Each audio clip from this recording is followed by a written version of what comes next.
Hello everyone, welcome back to my channel. Let's learn. இன்றைக்கி நம்மளோட topic என்னென்னா ஒற்றளபடை. So அளபடை அப்படின்னாலே அளபெடுத்தல்னு நம்ம ஏற்கனவே நம்மளுக்கு தெரியும். அப்போது ஒற்றெழுத்துக்களை அளபெடுப்பது தான் ஒற்றளபடை. ஒற்று அப்படின்னா மெய்யெழுத்துக்கள்னு அர்த்தம். மெய்யெழுத்துக்கள் மொத்தம் 18. அப்போ 18 எழுத்துக்களையுமே அளபெடுக்குமா என்று கேட்டால் இல்லை. 18 எழுத்துக்களில் 10 எழுத்துக்களை மட்டும்தான் அளபெடுக்கும். அப்போது பாருங்கள், அது என்னென்ன எழுத்துன்னு பார்க்கலாம். அதற்கு முன் செயலில் ஓசை குறையும் பொழுது அதை நிறைவு செய்வதற்காக மெய் எழுத்துக்கள் பாருங்கள். அந்த 10 எழுத்துக்கள் என்னென்னு பார்க்கலாம். இங்கு, இஞ்சு, இன், இந்த, இம், இன், இவ், இ, இல், இல். இந்த 10 எழுத்துக்கள் தான் அந்த 10 மெய் எழுத்துக்கள்.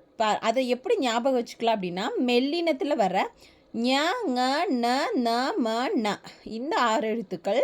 இடையினத்தில் இடையனம்னா யரல வழல, அதில் ரா மட்டும் இல்லாமல் ய, லா, ப, லா இந்த 4 எழுத்துக்கள். மொத்தம் இந்த 10 எழுத்துக்களும் தான் மெய் எழுத்துக்கள். இதில் புள்ளி வச்சா அது மெய் எழுத்துக்கள். இந்த 10 எழுத்துக்கள் கூட்டல் ஒரு ஆயுத எழுத்து, அது கூட ஒரு ஆயுத எழுத்து சேர்ந்தால் மொத்தம் 11 எழுத்துக்கள்.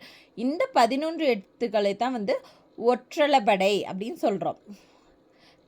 இந்த 11 எழுத்துக்கள் தனித்து அல்லது இணைந்து நீண்டு ஒலிப்பதாகும். எடுத்துக்காட்டு பாருங்கள்.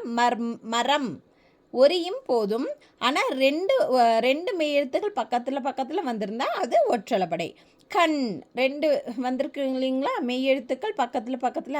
அதே மாதிரி வெகு அப்படின்னா 2 எழுத்துக்கள் மெய் எழுத்துக்கள் பக்கத்தில் வந்தால் அதுதான் ஒற்றளபடை. அளபெடுக்கும் மெய்யெழுத்துக்கு அடையாளமாக அதே மெய்யெழுத்து மீண்டும் எழுதப்படும். அதுதான் ஒற்றளபடை. நன்றி.